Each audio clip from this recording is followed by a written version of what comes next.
In the heart of the woods, a millionaire appears tied up and bruised. He is found by a homeless girl only 10 years old, accustomed to surviving on the streets. Even though she could run away, she decides to save him, with her own wounded hands and unlikely courage. What happens next changes both their lives and moves the entire country.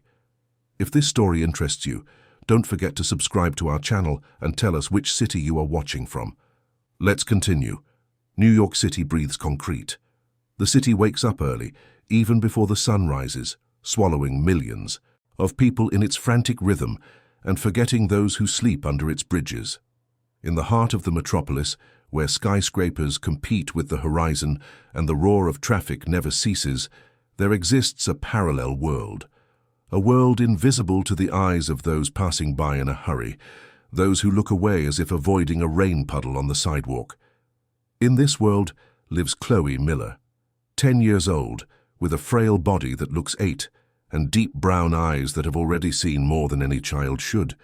Her home is the dark hollow under a bridge in Queens near the East River, where the smell of pollution mixes with the odor of accumulated trash.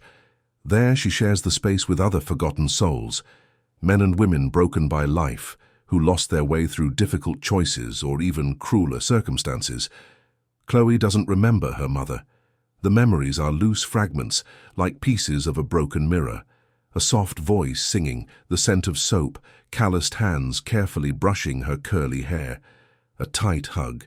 Then a void so large that sometimes Chloe would wake up in the middle of the night reaching for those arms.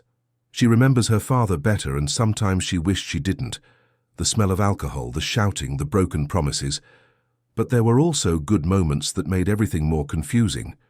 When he would arrive sober and bring a warm loaf of bread, or when he laughed and seemed to truly like her. She remembers the day he left her at the door of a shelter and never came back. She was 6. He said he would return when things got better. She waited for months, looking out the window. He never appeared. She ran away from the shelter. 2 years later, tired of the fights, the thin food and the hard stares of overworked caregivers. In the shelter, Chloe was just another number. On the streets, at least she had some control over her own destiny. On the streets, she learned to survive. She learned where to find food behind restaurants, always at the right times, when employees threw out what they could no longer sell. She learned which shopkeepers were kind and which called the police, which ones closed their eyes to a child taking something and which ones screamed. She learned to run fast when necessary, to hide in the right places, to sleep with one eye open because the street was never completely safe. She learned to read people by the way they walked, whether they represented danger or not. She learned that loneliness sometimes hurt more than hunger. But Chloe kept something rare in that hostile environment, a sensitivity that refused to die, a compassion that survived despite everything, a courage that sprouted precisely from fragility, because those who have already lost everything have nothing left to lose. On that August morning, the New York sky dawned heavy, laden with grey clouds promising more rain.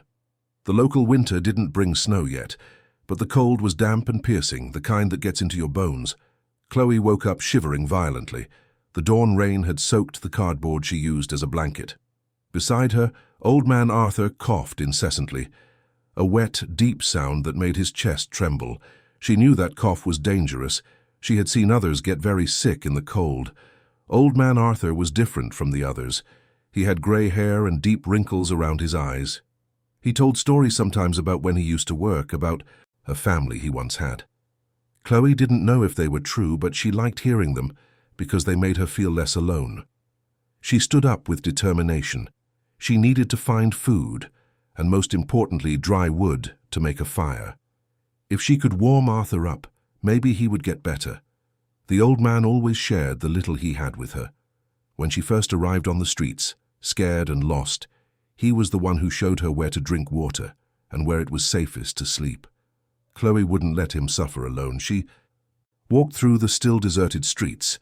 The day was barely beginning to brighten, that grey hour between night and dawn. Her flip-flops, full of holes and far too large, slapped against the wet asphalt. They were sandals she had found weeks ago, big, but better than nothing. She passed by Mrs. Gable's small grocery store, where she sometimes managed to get bruised fruit or stale but edible bread. Mrs. Gable was kind. She didn't scream or call the police, but the store was closed too early. The metal grate was down, the padlock hanging. She decided to try somewhere else. That was when she saw the entrance to the woods, a patch of urban forest that resisted in the middle of the chaos, surrounded by graffitied walls and rusted fences. Chloe knew that place. She had gone in there a few times in search of dry twigs. That morning, with the ground soaked by rain, she knew it would be hard to find anything that would burn, but she had to try. She crossed through the broken fence and entered the small woodland. The silence was strange after the constant noise of the city, only the sound of her footsteps on wet leaves and the distant song of a bird. She walked deeper, looking for branches that had remained protected under denser trees. Then she heard it, a muffled sound, like a suppressed groan. Chloe stopped, her heart racing. Her instinct screamed for her to run, to get out of there, to stay out of trouble. On the streets she had learned that curiosity could be dangerous, but there was something in that sound. Despair. Pain. She followed the noise, stepping slowly, alert to any movement. She rounded some ancient trees and then she saw it. A man tied to a trunk, with duct tape covering his mouth. His face was swollen, marked by purple and red bruises. His clothes were torn and soiled with dirt and blood. A dress shirt that must have been white, and trousers made of fine fabric. The man's eyes widened when he saw her. He tried to speak, but the tape muffled everything. Chloe stood frozen. She recognized that face, even bruised. She had seen it on billboards across the city, in news reports in shop windows. Robert Sterling, the wealthiest businessman in the region, owner of construction firms, shopping malls, entire skyscrapers. Chloe thought fast. That man had everything. Money, power, comfort. She had nothing. Why should she help him? He never helped people like her. He probably didn't even know children slept on the streets. She could turn her back and walk away, pretend she saw nothing. No one would know. No one would blame her. She was just a street child. No one expected heroism from her. But then her eyes met his again, and she saw something familiar. Fear. The same fear she felt every night sleeping on the street. The same fear of hunger, of loneliness, of danger. That powerful man, at that moment, felt the same fear she did. He was human, scared, hurt, dependent on her mercy. Chloe took a deep breath and approached. Her small hands trembled, but she forced them to move. With shaking fingers, she began to pull the duct tape from his mouth, slowly at first, then more firmly. The man groaned in pain as the tape ripped hair from his face, leaving the skin red and irritated. But as soon as he could speak, the words came out fast and desperate.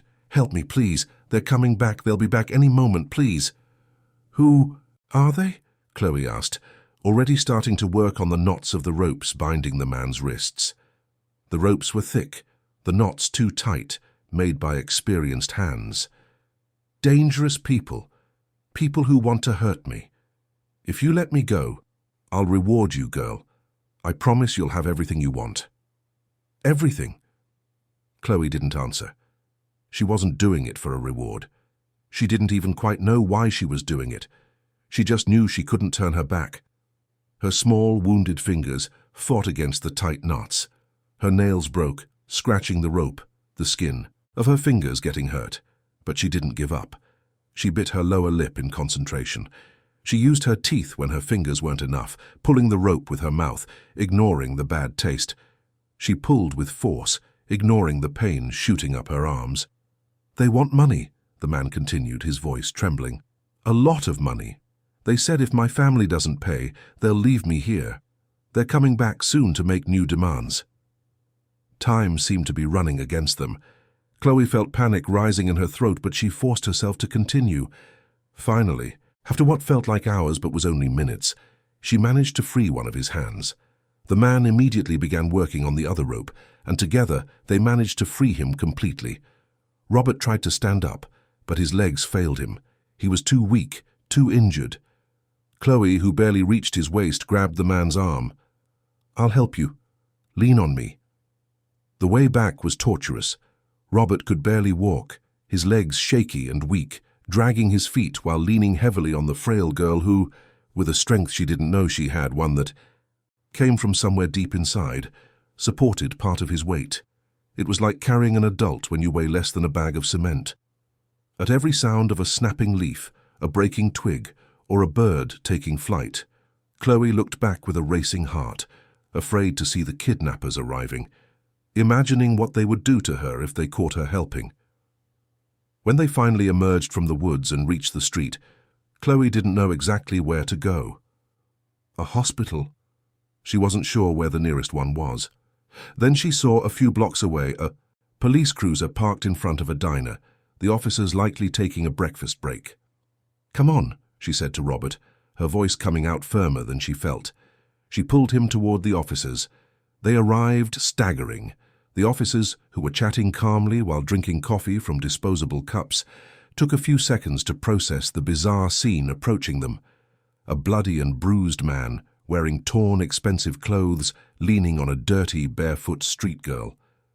The scene was so surreal that for a moment they just stared, trying to understand. "He needs help," Chloe said, her voice steady, despite her exhaustion. "He was kidnapped. He was tied up in the woods nearby." The recognition was immediate. The officers moved quickly, one calling for backup on the radio, while the other helped Robert sit on the curb. An ambulance was dispatched. In a matter of minutes, the quiet street transformed into a scene of urgency, with more cruisers arriving and sirens cutting through the air. In the middle of the confusion, Chloe began to slip away discreetly. Her part was done. She needed to go back, see how Arthur was doing, and keep looking for food and firewood, but a hand gently caught her arm. "Wait," Robert said, sitting on the ground, receiving first aid from a paramedic. "What is your name?" "Chloe." "Chloe, you saved my life. Don't go yet, please." An officer approached, taking a notepad from his pocket. "We need your statement, kid. Did you see the kidnappers? Can you describe them?" Chloe shook her head. "I didn't see anyone. I just found him tied up. I untied him and brought him here." "Where are your parents?" the officer asked, looking around as if expecting a responsible adult to appear. The girl lowered her eyes. "I don't have any." "What do you mean you don't have any? Where do you live?" "On the street." The silence that followed was heavy. The officers exchanged looks. Robert, even though injured, kept his eyes fixed on the girl. He was beginning to understand the magnitude of what had happened. An abandoned child, who had every reason to ignore him, had chosen to save him. "She needs care, too," Robert told the paramedics. "Look at her. She's hurt. She's cold."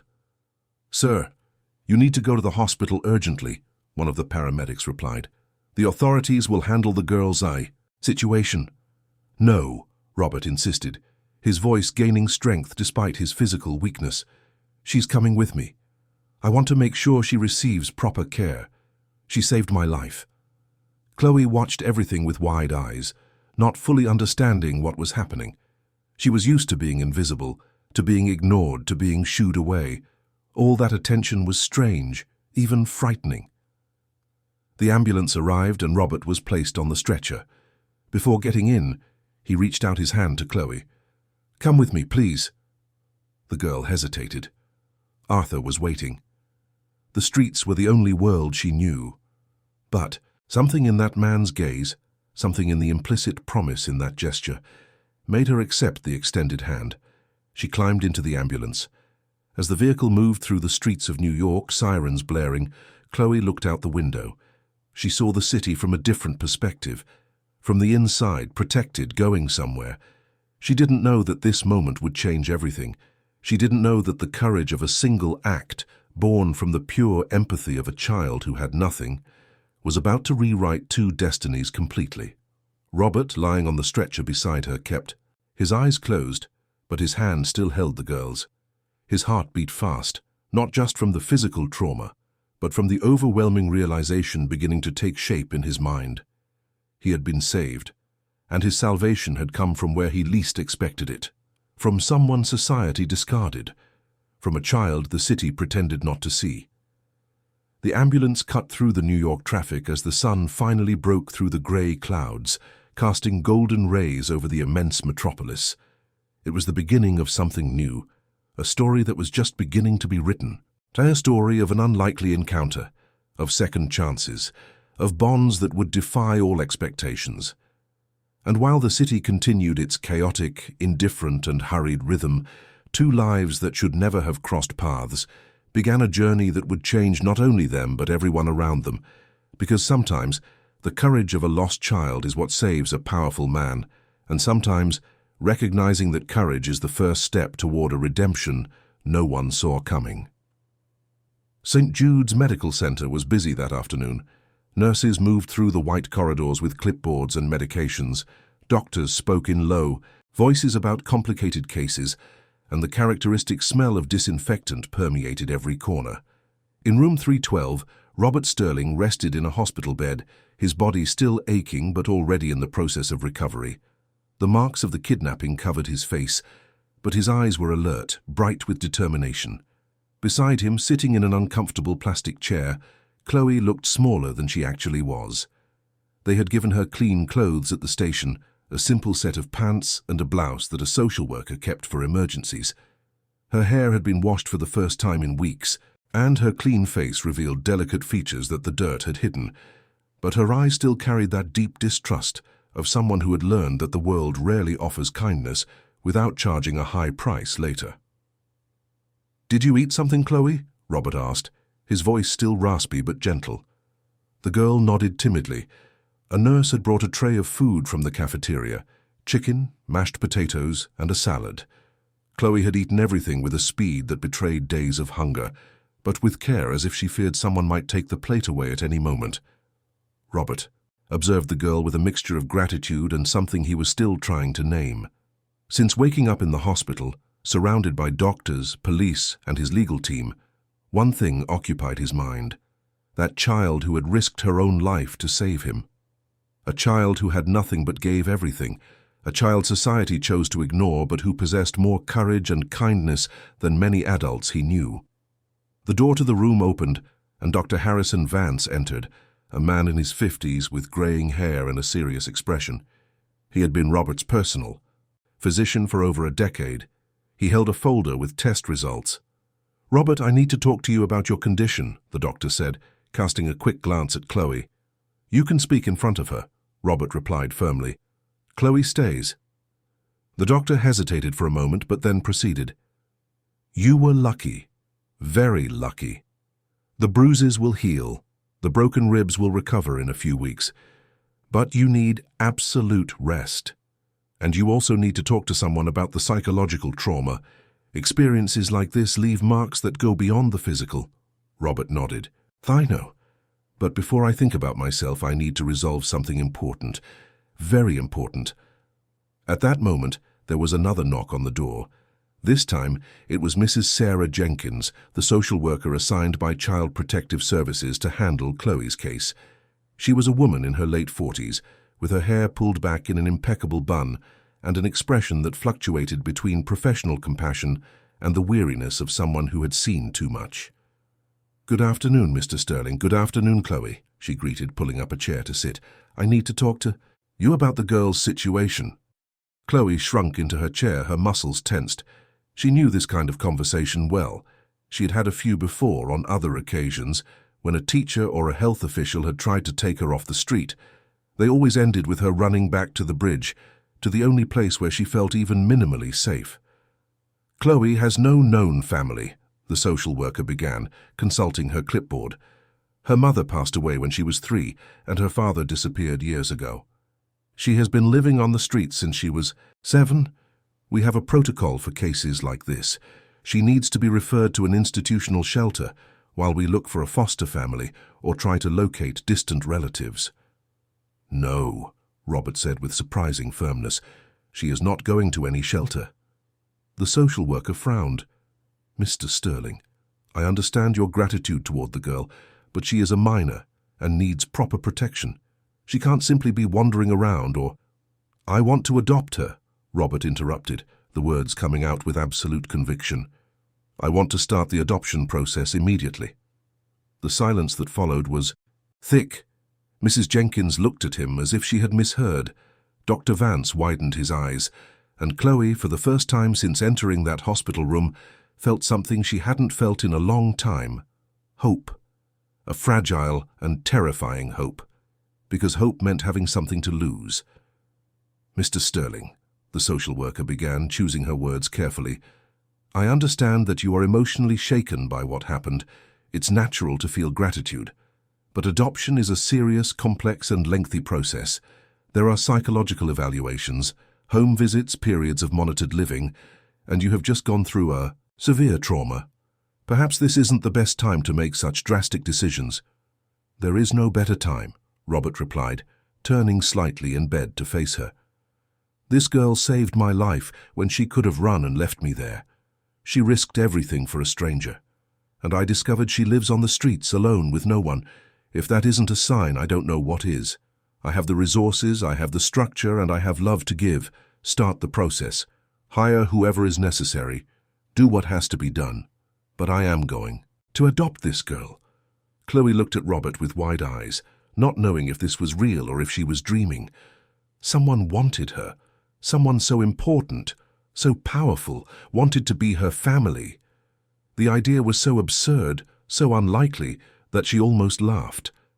But at the same time, something inside her began to bloom, something she thought she had buried along with her mother years ago. The social worker sighed. "Very well. I will start the process. But I must make it clear that Chloe cannot stay with you until the legal proceedings are completed. She will have to go to a temporary shelter. Those are the rules." "For how long?"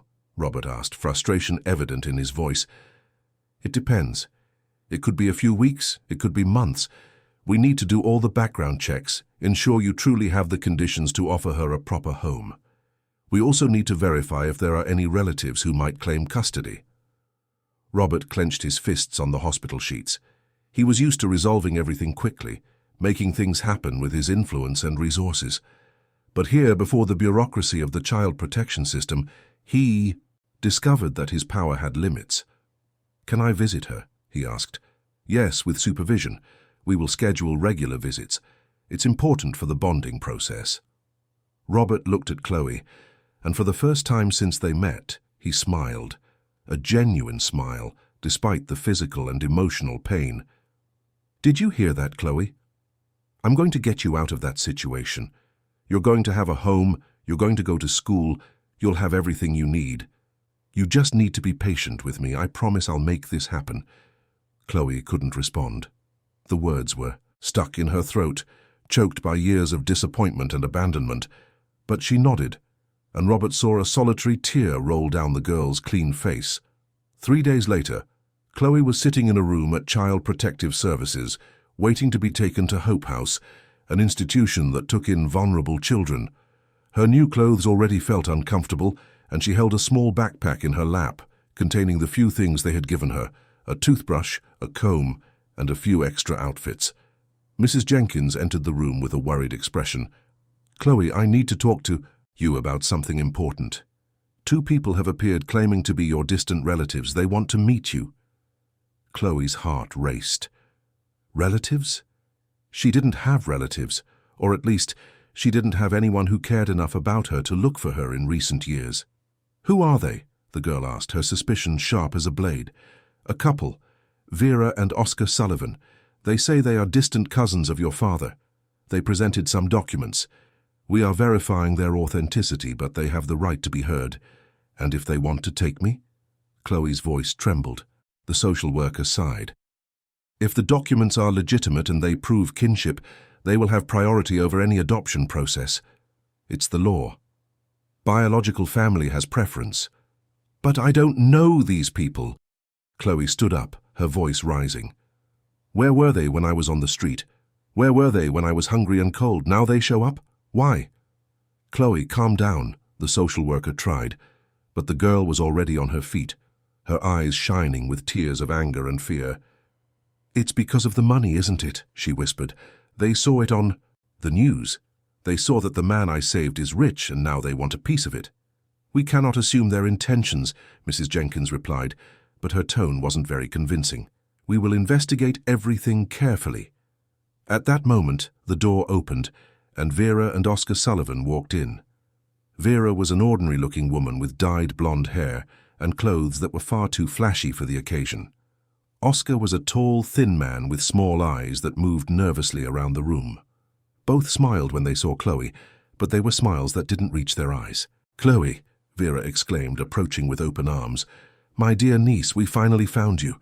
Chloe recoiled instinctively, placing the chair between her and the couple. "I'm not your niece. I've never seen you in my life." "Of course you don't remember," Oscar intervened, his voice oily. "You were very small when we last saw each other. But we're family, girl, real family, and we want to take care of you." "Where were you when I needed you?" Chloe's voice came out hard, loaded with a maturity that shouldn't exist in a 10-year-old. "Where were you when I was sleeping under a bridge? When I was starving?" "We didn't know," Vera lied quickly. "We were living out of state, out of touch, but as soon as we saw it on TV, as soon as we knew you were alive, we came immediately." "To save me or to save yourselves?" Chloe retorted. The tension in the room was palpable. Mrs. Jenkins intervened. "Mr. and Mrs. Sullivan, we need to speak privately. Chloe, can you wait outside, please?" Chloe left the room with trembling legs, feeling like the ground was disappearing beneath her feet. Everything was falling apart. The small hope that had begun to bloom inside her was being crushed by the appearance of that strange and opportunistic couple. In the following days, while Chloe was taken to Hope House, Robert used every resource at his disposal to investigate Vera and Oscar. His lawyers quickly discovered that the couple had a problematic history, accumulated debts, small-time scams, and previous attempts to take advantage of others. The documents they presented were technically legitimate, but the relationship of kinship was so distant it was almost non-existent. Hope House was located in a suburb of New York, an old building painted a faded yellow. It was clean and organized, and the staff did the best they could with limited resources. But for Chloe, every day there was a silent torture. She shared a room with 5 other girls, slept in an uncomfortable bunk bed, and followed a rigid schedule for everything: waking up, eating, studying, playing, sleeping. The other children were cordial. Some even tried to be friends, but Chloe kept her distance. She couldn't trust. She couldn't open up. At night, when everyone else was asleep, she stayed awake, staring at the ceiling, thinking about old man Arthur still sick under the bridge, thinking about Robert in the hospital, thinking about that strange couple who wanted to take her. She developed anxiety attacks. Sometimes she would wake up in the middle of the night suffocating in a cold sweat, with the feeling that the walls were closing in on her. She began to refuse food. Her nightmares returned with full force, and the shelter caregivers began to watch her constantly, worried. "She's rebellious," one of the staff commented. "She doesn't follow rules, doesn't interact, doesn't cooperate." But the shelter psychologist saw deeper. She's not rebellious. She's terrified. She's afraid to trust, afraid to get attached, afraid to be abandoned again. It's a deep trauma. Robert, meanwhile, was recovering physically but suffering in another way. Every day, without being able to bring Chloe to his home, was agony.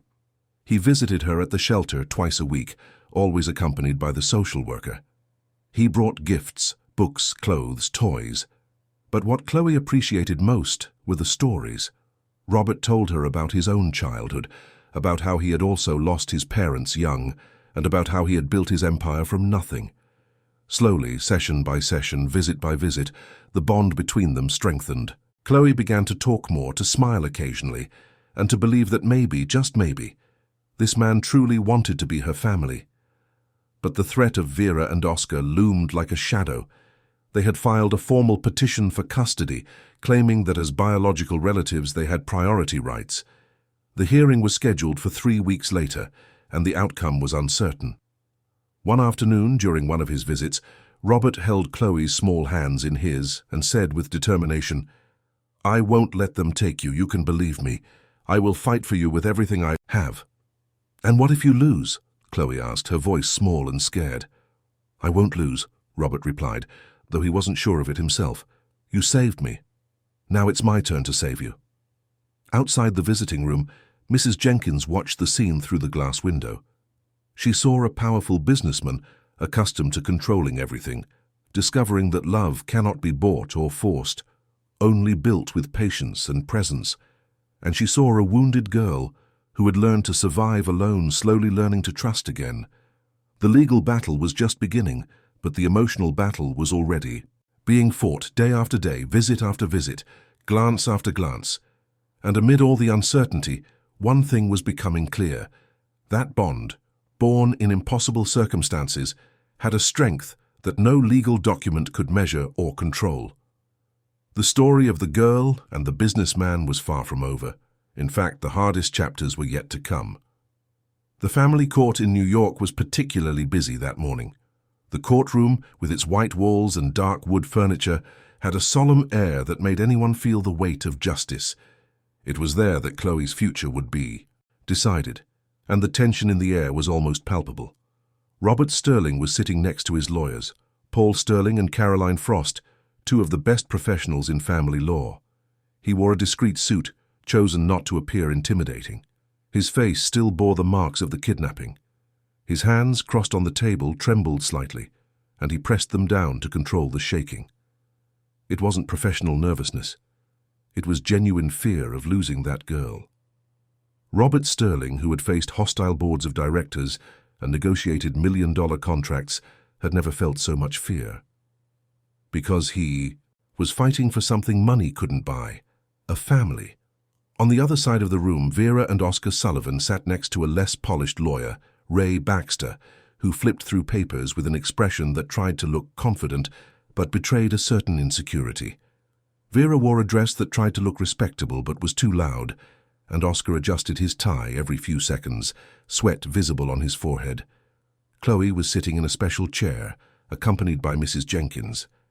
The girl wore a simple but clean outfit that Robert had sent for her, a light blue dress with white details and new shoes she still hadn't gotten used to after years of being barefoot. Her hair had been cut and carefully styled. She was unrecognizable compared to the dirty girl he had found, but her eyes remained the same, scanning the room nervously, fixing sometimes on Robert with hope and fear, and sometimes on the couple with distrust.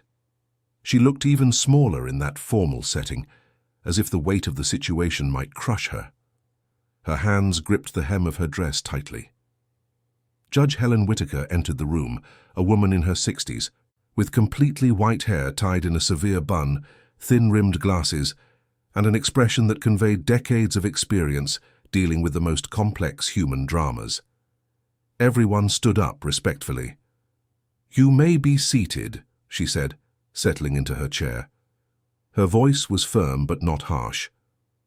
"We are here to decide on the custody of the minor Chloe Miller. Before hearing the parties, I want to make it clear that my only concern is the child's well-being. I do not care about financial matters, social status, or gratitude. What matters is where this girl will have the best environment. To grow, develop, and be happy, is that clear?" "Yes, Your Honor," everyone replied almost in unison. The judge adjusted her glasses and looked at the documents before her. "Mr. and Mrs. Sullivan, you claim to be distant relatives of the minor and request custody based on blood ties. Can you explain why you took so long to appear?"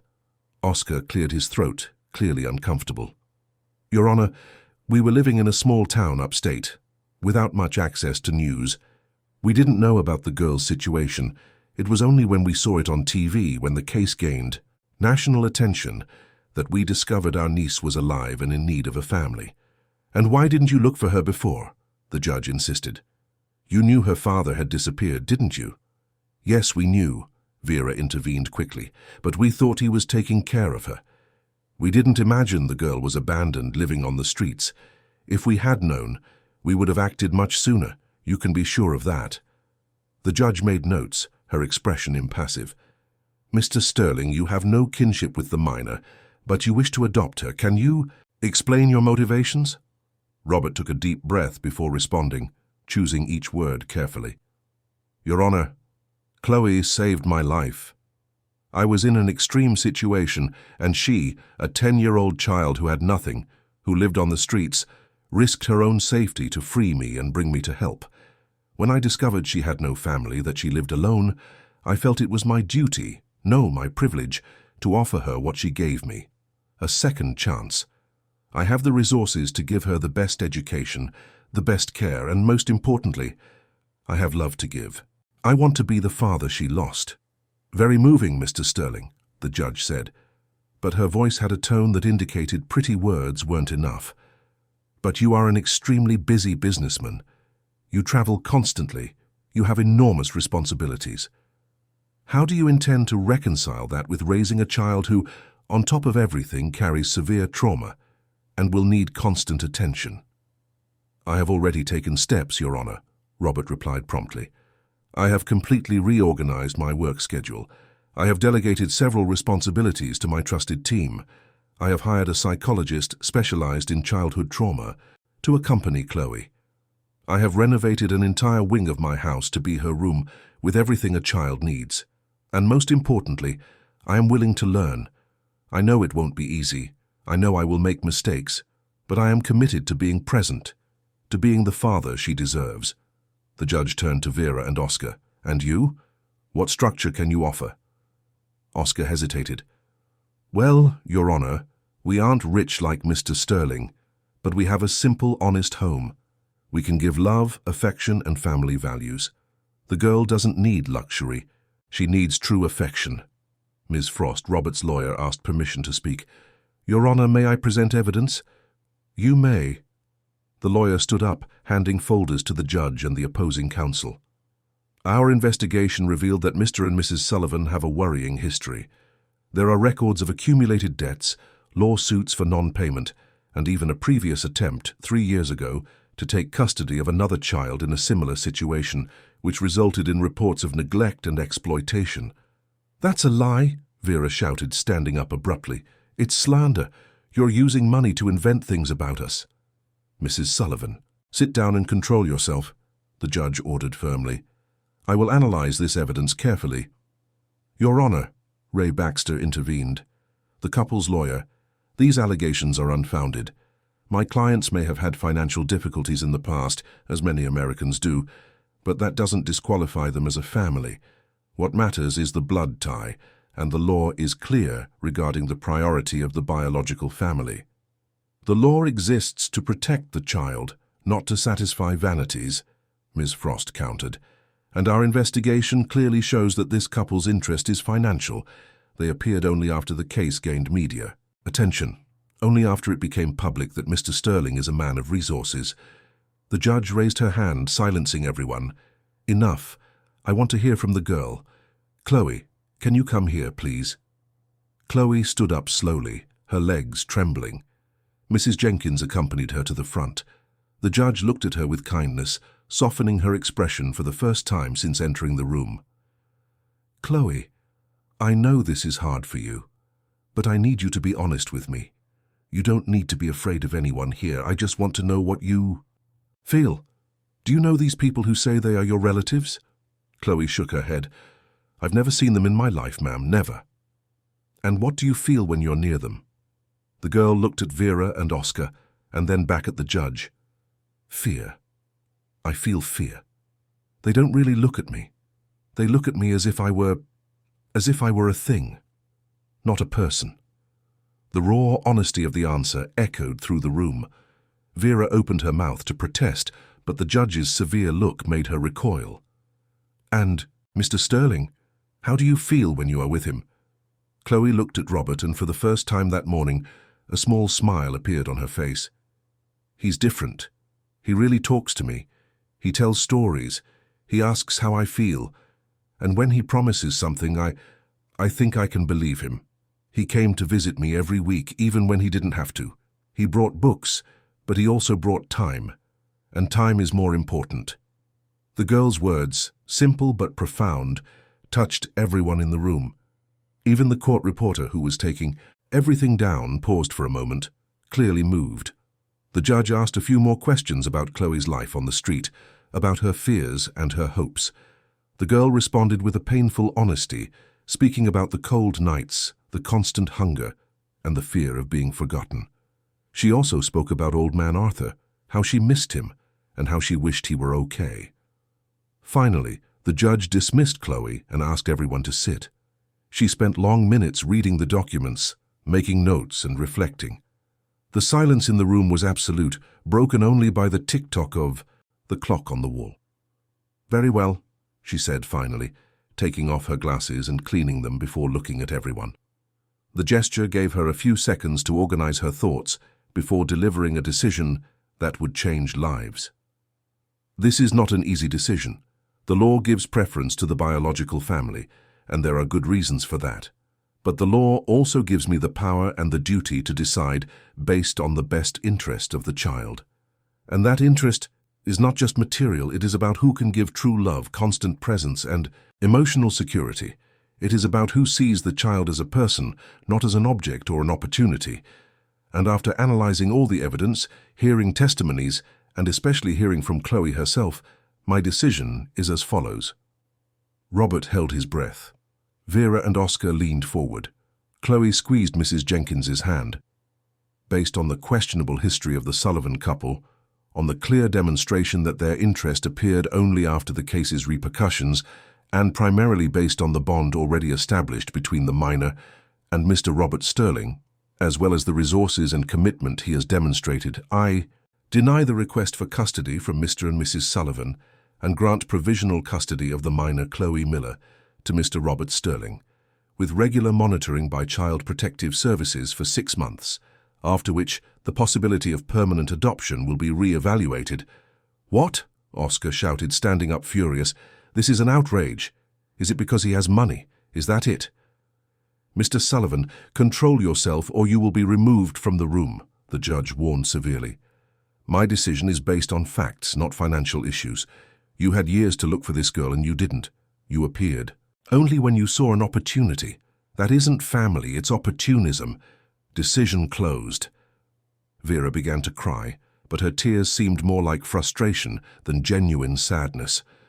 Their lawyer tried to calm them down, talking about the possibility of an appeal, but it was evident the battle was lost. Robert, on the other hand, felt his legs go weak. He turned to Chloe, who was looking at him with wide eyes, still processing what had just happened.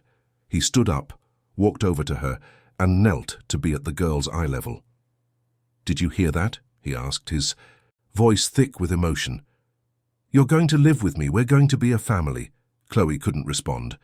The tears she had been holding back since the beginning of the hearing finally fell in silent waves. Robert pulled her into a hug, and for the first time since her mother had left, Chloe allowed herself to hug someone back. She allowed herself to believe, even if timidly, that maybe the world wasn't just cruelty and abandonment, that maybe, just maybe, she deserved to be loved. Mrs. Jenkins watched the scene with tears in her eyes. She had worked for 20 years with cases of abandoned children and rarely saw happy endings. But that hug between a powerful businessman and a street girl, seemed like the beginning of something special, something that restored her faith in humanity.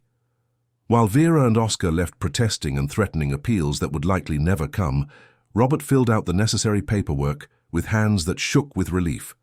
He received instructions from Mrs. Jenkins about mandatory follow-ups, CPS visits and therapy sessions.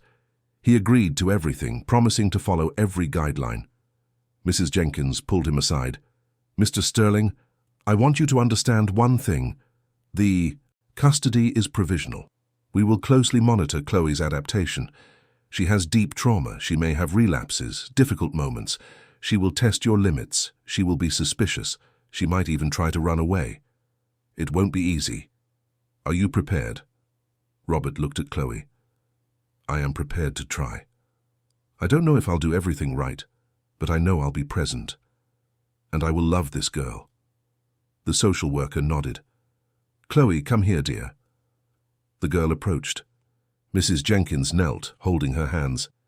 "You're going to live with Mr. Sterling now. You'll have a room. You'll go to school. You'll have food every day. But you'll also have rules and you'll have to trust to allow yourself to be cared for. I know it's scary, but you deserve to be a child, Chloe. You deserve to be cared for." Chloe nodded, unable to speak. Robert took Chloe's small hand. "Let's go home." And for the first time in years, since she had woken up to find her father wasn't coming back, Chloe had a home. She had a place in the world that was hers, that waited for her. She had someone who had chosen her, not out of obligation or interest, but because he truly cared. The journey would still be long, full of challenges that would test the patience of both. The trauma of years on the streets wouldn't disappear overnight. The emotional scars would take time to heal. Some might never heal completely, but at that moment, leaving the courthouse hand in hand under the New York sun, while photographers tried to get close but were held back by security, a father and daughter began a new story. A story of patient reconstruction, of healing in small daily steps, of love that defies odds and transforms two broken lives into something beautiful and complete. Robert looked down and saw Chloe looking up, and in that gaze, both made an unspoken promise to try, not to give up, and to build something new over the ruins of the past. And perhaps that was enough to start.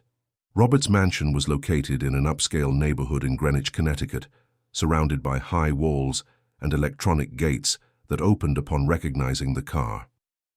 As they entered the property, Chloe felt her stomach tighten. The house was enormous, 3 stories high, with modern architecture mixing glass and stone. The gardens were impeccable, with manicured grass, colorful flower beds, and a pool that sparkled under the sun. There was even a playground area that Robert had installed for her. It was all so different from the bridge where she had slept for years, so surreal that for a moment she felt like going back. At least on the streets she knew the rules. There, in that world of wealth, she felt completely lost and out of place. Robert noticed the tension in the girl's body. "I know it's very different from what you're used to," he said gently as they got out of the car. "But this is your home now. You can explore, you can touch things, you can ask questions. You don't need to be afraid." Chloe nodded, but her steps were hesitant as she followed Robert to the main door. The employee who opened it was a middle-aged woman with grey hair tied in a bun, an impeccable uniform, and a warm smile that lit up her face upon seeing the girl. "This is Mrs. Higgins," Robert introduced. "She has taken care of the house for over 15 years. She's practically family."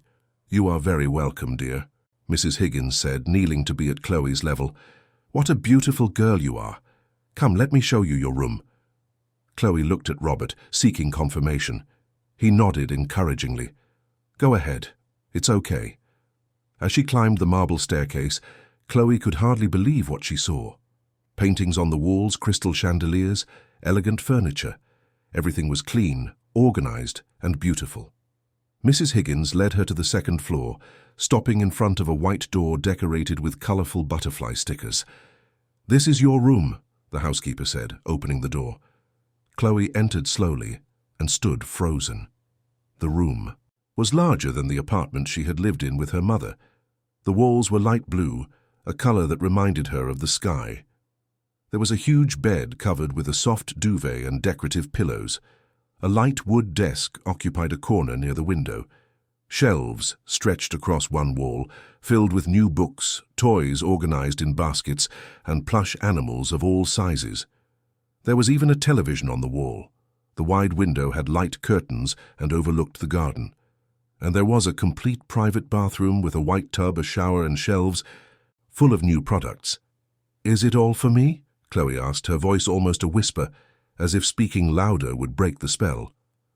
"All yours, dear," Mrs. Higgins replied with maternal affection. "Mr. Sterling prepared everything personally.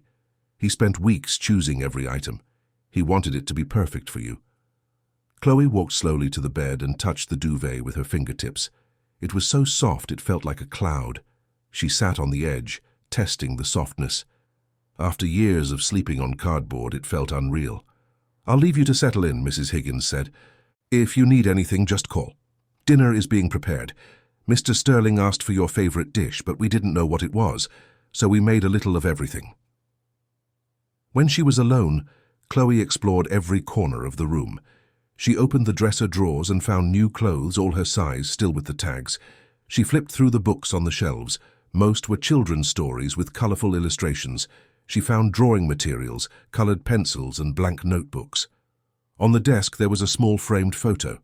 It was her and Robert leaving the courthouse hand in hand. Something inside Chloe began to break.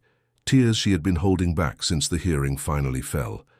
They weren't tears of sadness, but of an emotion too complex to name. It was relief mixed with fear, gratitude mixed with distrust, and hope fighting against years of disillusionment. She sat on the floor of the room, leaned her back against the bed, and cried silently. She cried for the mother she had lost, for the father who had abandoned her, for old man Arthur, who was still sick under the bridge, for all the nights of cold and hunger, and for everything she had gone through. But she also cried because, for the first time, there was the possibility of something better, and that was both wonderful and terrifying. Robert came up to call her for dinner and found her like that, curled up on the floor, crying quietly. His heart tightened. He sat on the floor beside her, keeping a respectful distance, and just stayed there in silence, offering his presence. After a few minutes, Chloe wiped her tears with the back of her hand. "Sorry," she whispered. "You don't need to apologize," Robert said softly. "You have every right to feel what you're feeling. I know it's a lot at once. I know you're scared. I am too, to be honest." Chloe looked at him surprised. "You're scared?" "Very," Robert admitted. "I'm afraid of not knowing how to be a good father. I'm afraid of doing everything wrong. I'm afraid you won't feel happy here. But do you know what we're going to do? We're going to learn together. You learn to trust and be a child again, and I learn to be a father. Deal?" Chloe thought for a moment, then nodded. Deal. The first few weeks were a constant and unpredictable challenge. Chloe didn't know how to act in an environment so different from everything she knew. She ate too fast, swallowing food almost without chewing, always afraid someone might take the plate away before she finished, a reflex from years of competing for crumbs. She hid pieces of bread and fruit in her pockets, under her pillow, and inside drawers, creating small secret stockpiles in case the food suddenly ran out. Mrs. Higgins found these hiding spots during cleaning and, with infinite patience, explained that she didn't need to do that there would always be food available. She would wake up at dawn in a cold sweat, screaming from vivid and terrifying nightmares about being back on the streets, about the biting cold, and about dangerous men chasing her. Robert would run to her room, turn on a soft light, sit on the edge of the bed and stay there, sometimes for hours, just holding her hand and saying that everything was okay, that she was safe, and that no one was going to hurt her. She had intense anxiety attacks when Robert had to leave for business meetings, even if it was only for a few hours. She would panic, hyperventilate, her hands shaking uncontrollably. She was certain he wouldn't come back, that he would abandon her like everyone else had.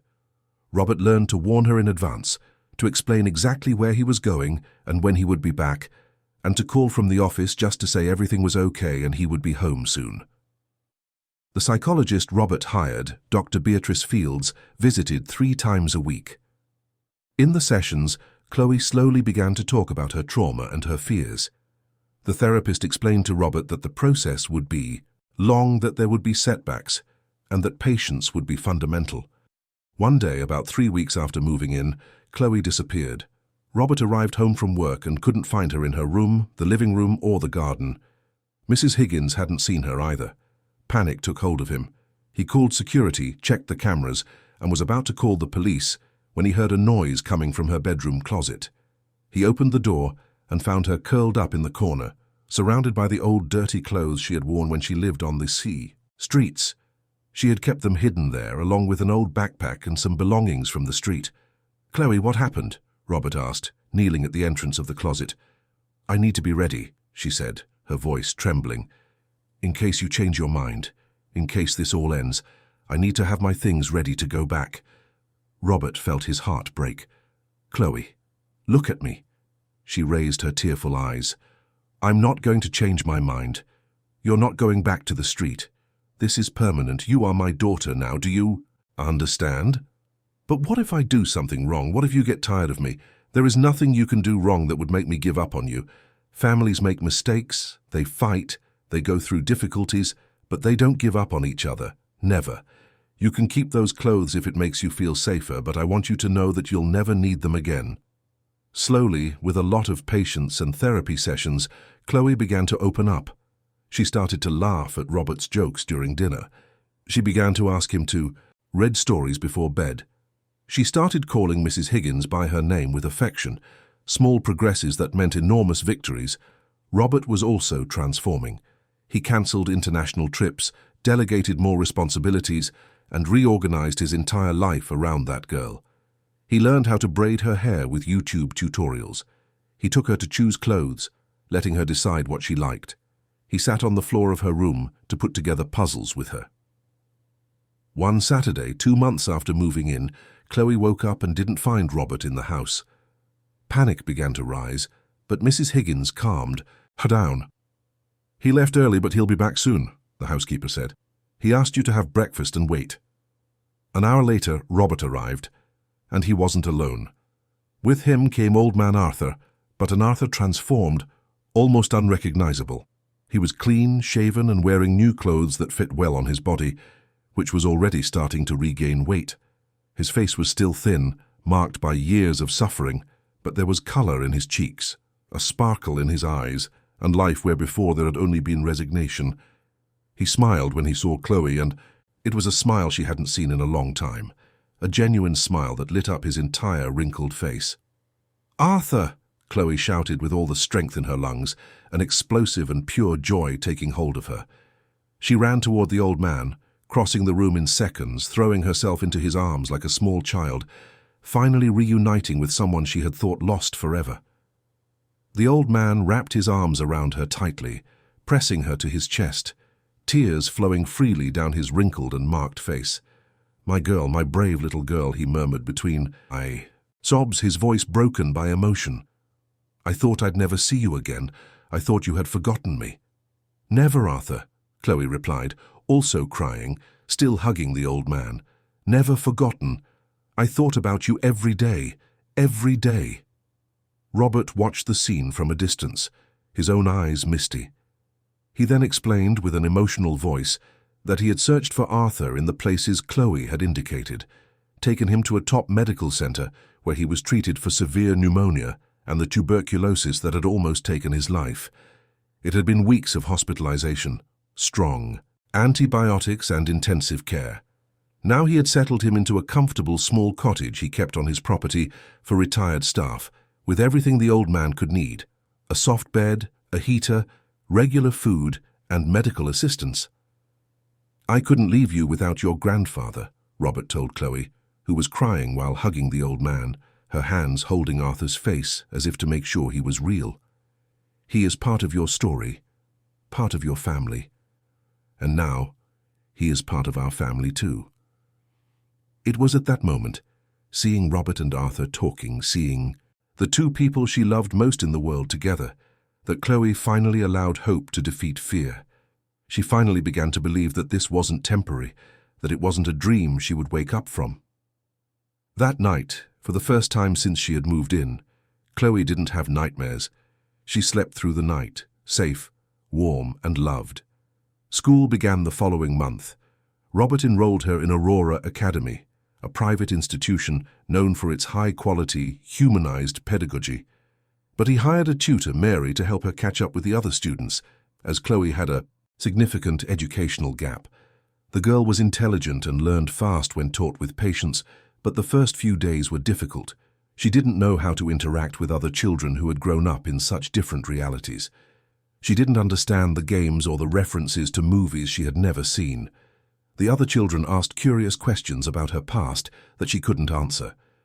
There was a particularly painful incident when a girl named Julie asked out loud in front of the class why Chloe didn't have a mother. The other children looked on, waiting for an answer, and Chloe felt tears burning her eyes. She ran to the bathroom and stayed locked in for almost an hour until the counselor, with patience, managed to convince her to come out.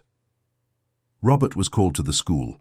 Instead of reprimanding Chloe, he talked with the administration about how to handle the situation and asked them to hold a seminar on empathy and family diversity for all classes. Then he hugged Chloe and said, "You don't have to tell your story to anyone if you don't want to. But you don't have to be ashamed of it either. What you went through doesn't define who you are. It defines how strong you are." Slowly, with stumbles and victories, Chloe adapted. She made a friend, Carrie, a quiet girl who liked drawing as much as she did. She began participating in the school's art classes. She won an award for a drawing about family that depicted her, Robert, Arthur, and Mrs. Higgins together. 6 months passed since the provisional custody began. The social worker made her regular visits, observed Chloe's transformation, and spoke with the psychologist, the school, and neighbors. Her report was extremely positive. The hearing for permanent adoption was scheduled. This time there was no opposition. Vera and Oscar never appealed the decision. Judge Helen Whitaker reviewed all the documents, heard the reports, and finally declared, "Considering the established bond, the positive evolution of the minor, and the evident commitment of the adopter, I declare the adoption process concluded. Chloe Miller Sterling is now, officially, the daughter of Robert Sterling." Chloe and Robert hugged in the courtroom, both crying with joy. She had a family. He had a daughter. And that story, which had begun in such unlikely circumstances, finally found its safe harbor. But the journey was far from over. Chloe would still carry her scars, still have difficult days, and still fight her internal demons. Robert would still make mistakes and have moments of insecurity, but now they would face everything together, as father and daughter, as a real family. And that made all the difference. The years passed like pages turning in a book. Chloe grew up within that mansion, transforming from a scared and distrustful girl into a confident and determined teenager. But the journey was not linear, it was not simple, and it was not without stumbles and painful relapses. At 13, when she was more adapted to her new life, attending school regularly, and even participating in extracurricular activities like art and drama, something happened that tested everything she had built. It was on a Saturday afternoon when Robert had taken her to the mall to buy school supplies. While waiting in line at a bookstore, Chloe saw a familiar face among the people passing in the hallway. It was Jessie, the girl who had been her companion under the bridge. But she was very different. Thinner, with deep dark circles under her eyes, dirty and torn clothes, walking with a group of older, dangerous-looking teenagers. The boys had tattoos, scars, and cold stares. Chloe recognized the signs. Jessie was involved with the wrong people, likely doing small thefts, maybe worse. "Jessie!" Chloe called, stepping out of line and running toward her old friend. The girl turned slowly. It took seconds for her to recognize Chloe. When she finally did, her eyes widened. "Chloe, it can't be. You look so different, so clean, so dressed up, so—" "Rich," completed one of the boys in the group, looking Chloe up and down with disdain. "Forgot where you came from, girl." "I didn't forget," Chloe replied, ignoring the boy and focusing on Jessie. "How are you? Are you okay?"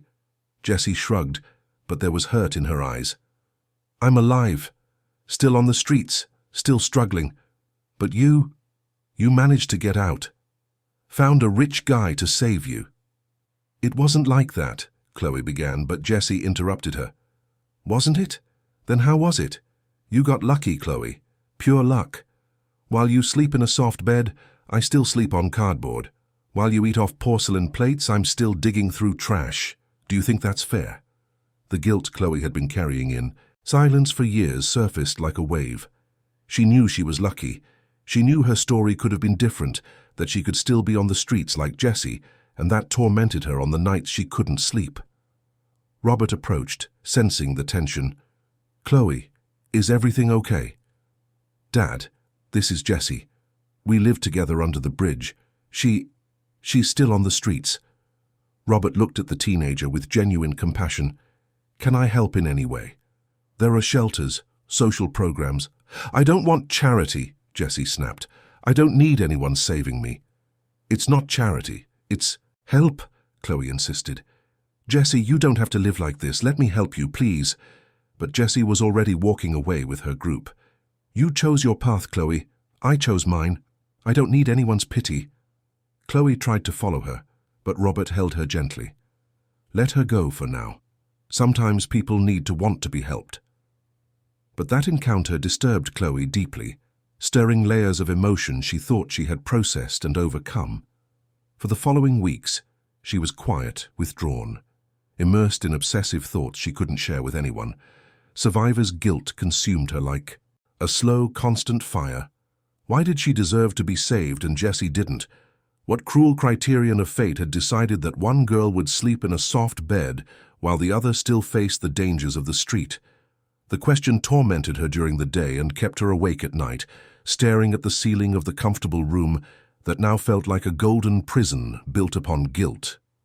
That was when Chloe made a decision that would change everything again, an impulsive and dangerous decision that sprouted from the desperate need to do something, to not stand still, while her friend suffered. Without telling Robert or Mrs. Higgins, who would surely try to stop her if they knew, she began to sneak out of the mansion at night.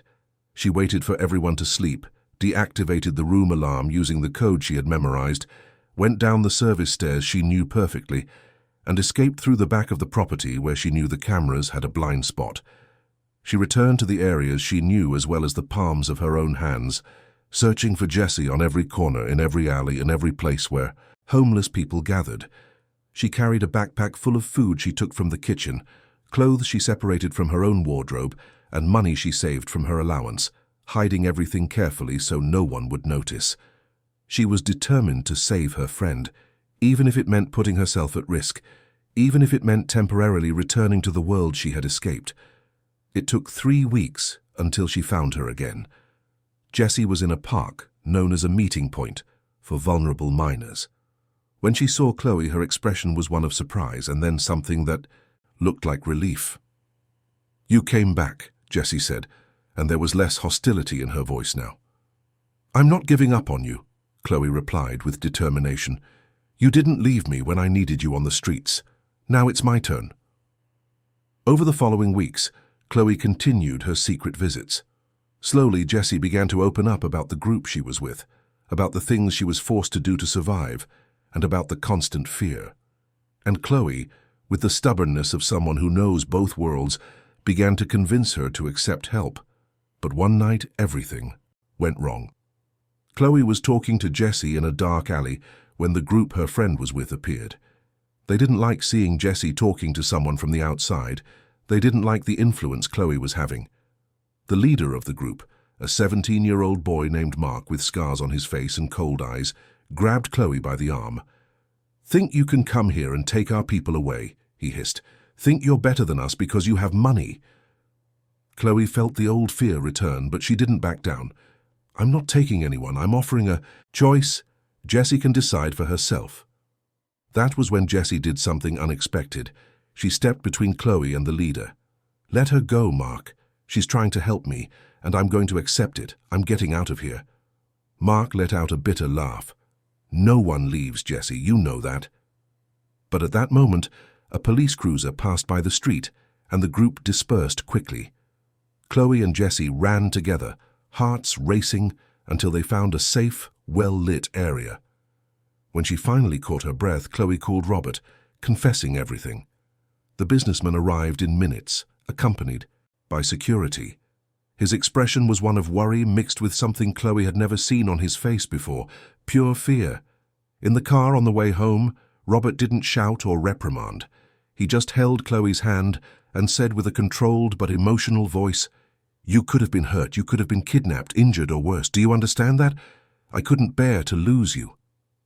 Chloe began to cry. "I'm sorry, Dad. I'm sorry. But I couldn't leave her there. I couldn't." "I understand, Chloe. I truly do. You have a huge heart and you want to save everyone. But you can't put yourself in danger. There are right ways to help people." And that's what they did.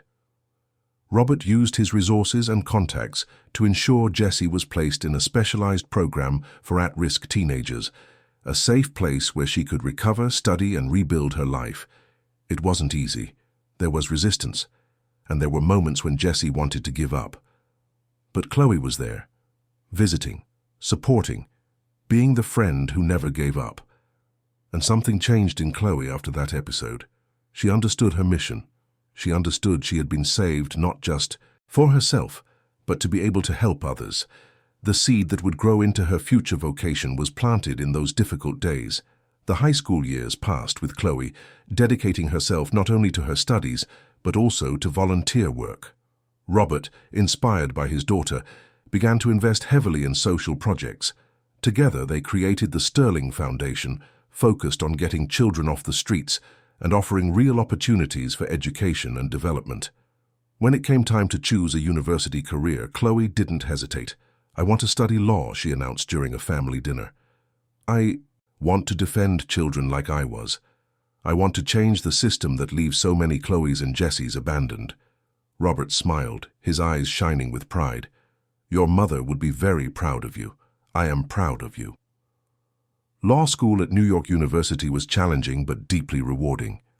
Chloe was one of the top students in her class, not just for her consistently exceptional grades, but for the genuine, visceral passion with which she approached every case discussed in class, every debate on children's rights, and every opportunity to learn more about how the legal system could be used to protect the most vulnerable. Her professors noticed something different about her, an intensity that came from lived experience, not just from books. She did internships in public defender offices, where she served needy families with an empathy that surprised even the most experienced professionals, volunteered at NGOs fighting for social justice, and never, for a second, forgot where she came from or why she was there. During her third year of law school, while doing research for a paper on adoption in the United States, Chloe decided to examine her own case as an example. Through research, in public archives and some contacts she had made during her internships, she found documents and court records that revealed details she had never known, details that shook her to the core. She discovered the full truth about Robert's kidnapping, information he had always kept vague when she asked. The person responsible had been a former business partner named Henry Thorne, a man Robert had considered a friend for years, but who had been corrupted by envy and greed. Driven by revenge after a business dispute where he felt wronged, Henry had planned not just a kidnapping for ransom, but something much worse. If Chloe hadn't found Robert on that specific day in that specific patch of woods, if she hadn't freed him exactly when she did, he would have been murdered just a few hours later. The absolute certainty of this, documented in investigators' reports, confessions from captured accomplices, and detailed criminological analyses, gave Chloe a completely new and frightening perspective on her own story. She hadn't just been saved by Robert. She had saved him in a much more literal and dramatic way than she had ever imagined. Robert, when Chloe confronted him with the documents, sighed heavily. I was going to tell you when you were ready. Yes, you saved my life in a much more literal way than you imagine, and for that, I am eternally grateful. The college years flew by. Chloe graduated with honors, passed the bar exam with one of the highest scores in the country, and immediately began working on pro bono cases, defending vulnerable minors. She won impossible cases, saved children from abusive situations, and changed lives one at a time. Robert, by this time in his late 60s, began to slow down. He passed the direct management of his companies to trusted executives and dedicated himself entirely to the Sterling Foundation, which under his leadership and resources grew exponentially, helping thousands of children across the country. But time takes its toll on all of us. At 68, Robert was diagnosed with a serious heart condition. The doctors were clear. With proper treatment, he could live a few more years with quality. Without treatment, it would be a matter of months. Robert chose the treatment, but not for himself, for Chloe. I want to see you get married one day, he would say during medical appointments. I want to meet my grandchildren if you decide to have them. I want to see you fly even higher.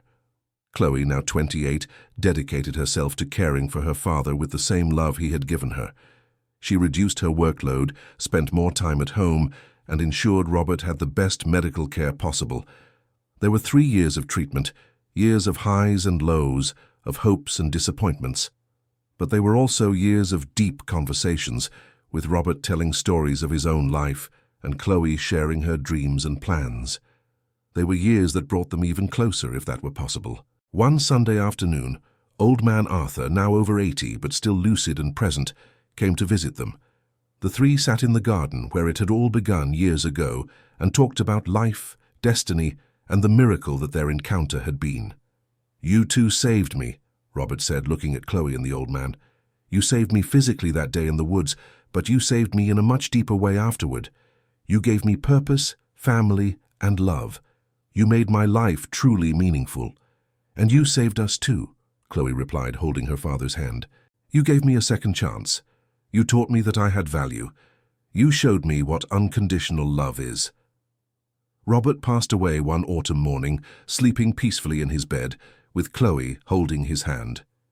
He was 71 years old and left behind an immense legacy, not just in material wealth, but in transformed lives, spread love, and planted hope.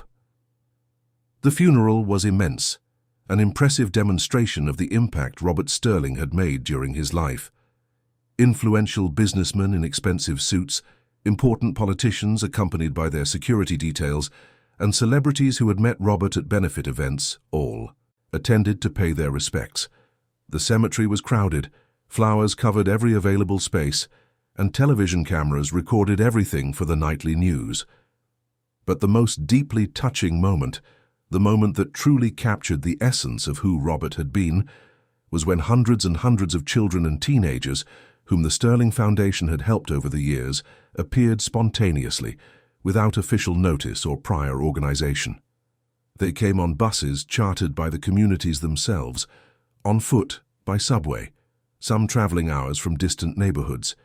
Each held a simple flower, white daisies they had bought with the little money they had, or picked from public gardens, forming a human corridor of gratitude, respect, and genuine love. It was a sight that made anyone weep. Those children of all ages, races, and backgrounds, united by the fact that they had all been touched by the kindness of a man who decided to use his fortune to make a real difference. Chloe, dressed in rigorous black, her eyes red and swollen from crying over the last 48 hours, barely able to breathe from the pain of the loss, received each of them with long, tight hugs. She allowed herself to cry openly in the arms of those children she didn't know personally, but who were part of the extended family Robert had created. She saw in them reflections of herself, children who had been saved in the same miraculous way she had been, children who now had a future where before there was only hopelessness. And she understood with a clarity that cut through the pain that Robert hadn't truly died. Not in the deepest and truest sense. He lived on in each of those transformed lives, in every smile that was once impossible, in every degree earned, and in every future that now had, hope shining like a light at the end of the tunnel. Robert's will was read a week later. He left his entire fortune to Chloe, but with one condition, that she continue and expand the work of the foundation. It wasn't really a condition, because Chloe had already decided to do exactly that. In the years that followed, Chloe transformed the Sterling Foundation into one of the largest child assistance organizations in the country. She opened shelters in 10 different states, created education and professional training programs, and established partnerships with governments and other NGOs. But she never forgot her roots. Regularly disguised in simple clothes, Chloe would return to the streets where she had grown up. She talked to children in vulnerable situations, offered help, and listened to stories. And when she found a child who reminded her of the girl she had been, the one who was afraid but also had hope, who was broken but not destroyed, Chloe knew exactly what to do, because she understood. She understood the fear, the distrust, and the feeling of not belonging anywhere. But she also understood the transformative power of a single person who decides to care, of a hand extended at the right moment, and of love offered without conditions. Old man Arthur lived to be 87, long enough to see Chloe become one of the most respected lawyers in the country in the field of children's rights, to see the foundation grow and prosper, and to know that the girl he had protected under the bridge now protected thousands of other children. On the day Arthur passed away, Chloe held his wrinkled hand and said, "Thank you for taking care of me when no one else would. Thank you for showing me that kindness exists even in the darkest places. I will continue to honor your memory every day." Years later, in her 40s, Chloe received an invitation to give a keynote speech at an international conference on human rights. When she stepped onto the stage before hundreds of influential people from all over the world, she began her talk in a way no one expected. "My name is Chloe Miller Sterling. When I was 10 years old, I lived on the streets of New York. I slept under bridges, I ate out of the trash, and I had no hope that things would get better. But one day, in a small patch of woods in the middle of the city, I found a man who needed help, and by helping him, I helped myself. He became my father, my family, my world, and together we proved that love, kindness, and second chances can change absolutely everything." The audience fell silent, absorbing every word, and when Chloe finished her speech, explaining all the work of the foundation, all the lives transformed, and the real impact a committed person can have, the ovation was deafening and lasted for nearly 5 minutes. Today, the story of Chloe and Robert is taught in schools, has become a book, inspired a film, and continues to motivate people around the world. The Sterling Foundation has already helped more than 50,000 children get off the streets and build dignified futures. And Chloe, whenever she can, returns to that small woodland where it all began. It is now a municipal park, but the tree where Robert was tied still stands, marked with a plaque that tells the story. Chloe sits there, closes her eyes, and gives thanks. She gives thanks for the courage she had that day not to run away but to help a stranger. She gives thanks for Robert being the father he was, for giving her not just material resources, but love, patience, and purpose. She gives thanks for Arthur, for Mrs. Higgins, and for every person who was part of her journey. Chloe's life proves a simple but profound truth. A single act of kindness, a single moment of courage, can create waves that spread for generations. She was saved, yes, but she also saved, and she continues to save, one day at a time, one child at a time. Because in the end, what matters is not where we come from, but what we do with the opportunities we receive. And Chloe did and continues to do the best possible use of the second chance life gave her. The end. Dear listeners, we hope the story of Chloe and Robert has touched your heart deeply. If you were moved by this journey of courage, overcoming, and unconditional love, leave a like, subscribe to the channel, and tell us in the comments which moment marked you the most. Every day we bring intense stories like this one, which reveal the deepest side of the human soul and remind us that kindness can transform lives. Share this story with someone who needs to believe in second chances. We'll see you in the next episode with another narrative that will make you reflect on the true meaning of family and humanity.